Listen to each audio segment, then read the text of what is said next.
All right, hello everyone. Are we rolling? All right. How's it going there? My name is Eamon. Eamon High. Sure, what else would I be called? I'm kind of Tom's boss. He doesn't really realise it yet, but you know, that's the way the country's run. You know, he's always on about how there's not many puppets in Ireland. Sure, but I mean, the whole country is run by puppets. I mean, what else could you say? Isn't that right, Tom? Tom? He left the window open again. I'm going to get creak in my neck.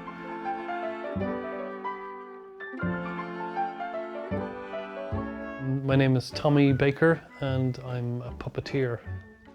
Tom, can I ask you, who are these lads? What do you mean? There's a load of lads. There's a guy around there with a dead cat on a stick, and there's a guy over there with a camera. Is he recording us? I think so. What's he recording us for? It's a programme on TG Cahir. Oh, TG, why didn't you tell me? I would have put on my makeup.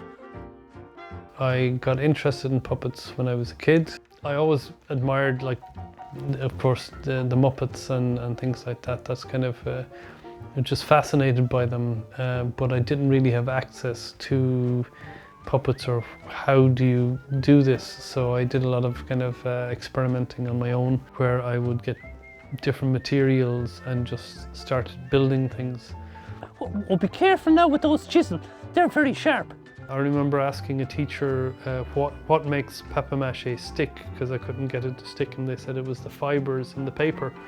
So I went desperately looking for things that had fibre, and I ended up going to the local hairdressers and I said, could I have a bag of hair? I just kept experimenting with different materials until I found ones that kind of worked out. Tom, be careful with that chisel. Tom, do you remember Mrs. Kelly down the road? I do. Yeah, do you know, she was playing with a chisel like that, and do you know what happened to her? What? She died. When I was in Galway studying, I was broke, and a friend of mine who I was sharing a flat with said, why don't you take the puppets on the street? So I made up a short sketch, and I was very nervous about it, and I brought it out on the street, and it worked. People came, and that's so I made a longer sketch, and I made a longer sketch. I did some theatre and that, but I found it very uncomfortable being myself on stage, whereas the puppet was something else, that the focus was taken onto the puppet and not on me anymore, and that gave me kind of more of a freedom. So now I give workshops to children and adults and people with disabilities in puppets, and I always start with trying to make it as simple as possible. I start with this because I think if they get something like this into moving in a believable way, then it shows that you don't need that much to really work with the puppet.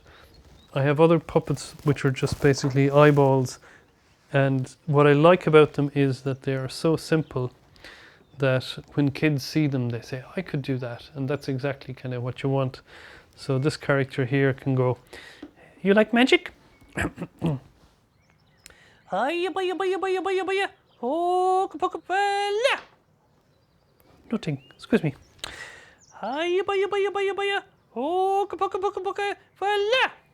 Oh, hello. Look.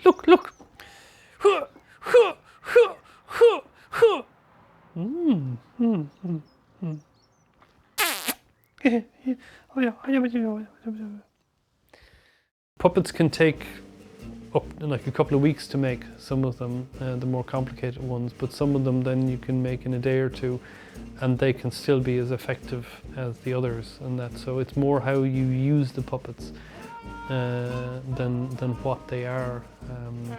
Is something I've learned over time. Where are we? We're in the work. Your jaw is stuck. Sorry. Is that better now? It is, yeah. Yeah, we're in the workshop. Is this where we were born? I guess so.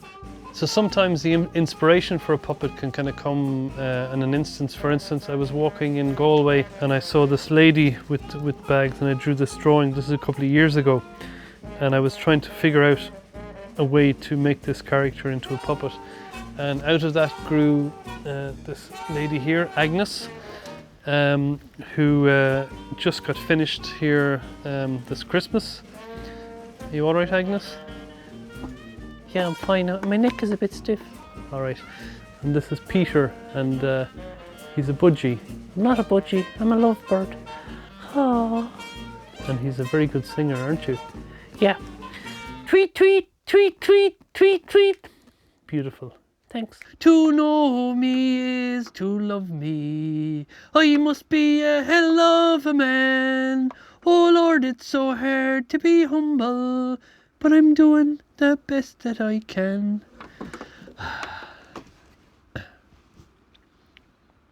Soft day, thank God.